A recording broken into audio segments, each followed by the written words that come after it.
Take note, key concepts. First, parallel lines. The slopes of two non-vertical parallel lines are equal. For example, here we see the red line and the blue line, both parallel, and some example equations that might represent those lines. The thing to keep in mind is that m1, the slope for the red line, must equal m2, the slope for the blue line, because they're parallel. Notice also the y-intercepts. b1 and b2 are not equal. If they were equal, and the slopes were equal, we would have the same line just repeated twice.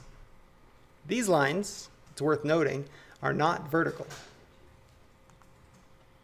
And second, perpendicular lines.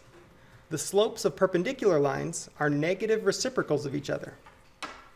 Negative reciprocals. So here we have two lines graphed, again red and blue, and these lines are perpendicular. So if we write the equations, y equals m1 times x plus b1, and y equals m2 times x plus b2, m1 times m2 must equal -1. Remember, that's our definition of a negative reciprocal. We can also think of m1 as a fraction, flip it, and apply a negative. For example, m1 will equal the negative of 1 over m2, and m2 will equal the negative of 1 over m1. Again, these lines are not vertical.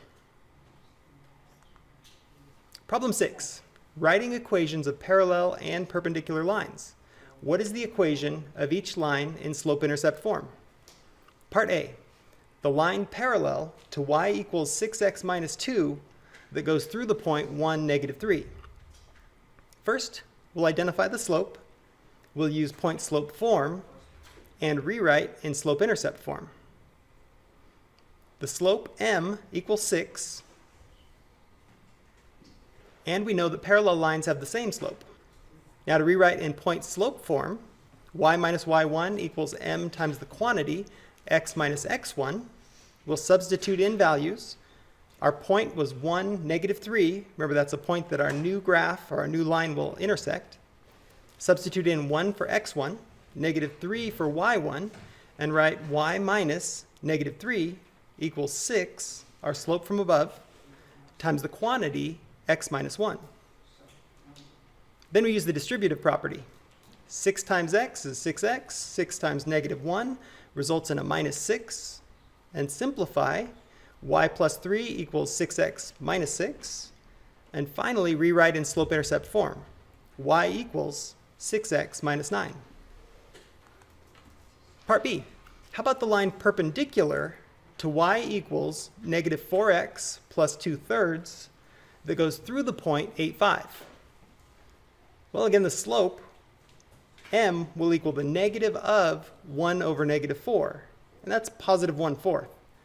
This might be easier to think about if we just consider the point -4, or I'm sorry, the number -4 as -4 over 1, and then we find the opposite reciprocal or negative reciprocal of that.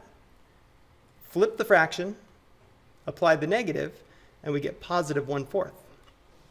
Now remember, point-slope form looks like y minus y1 equals m times the quantity x minus x1. We'll substitute in the values we have, 1/4 for slope and 8, 5 for x1, y1, and use the distributive property.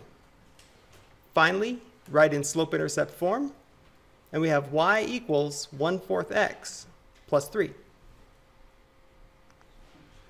Your turn, part A. What is the equation of the line parallel to 4x plus 2y equals 7 through the point 4, -2 in slope-intercept form? Part B.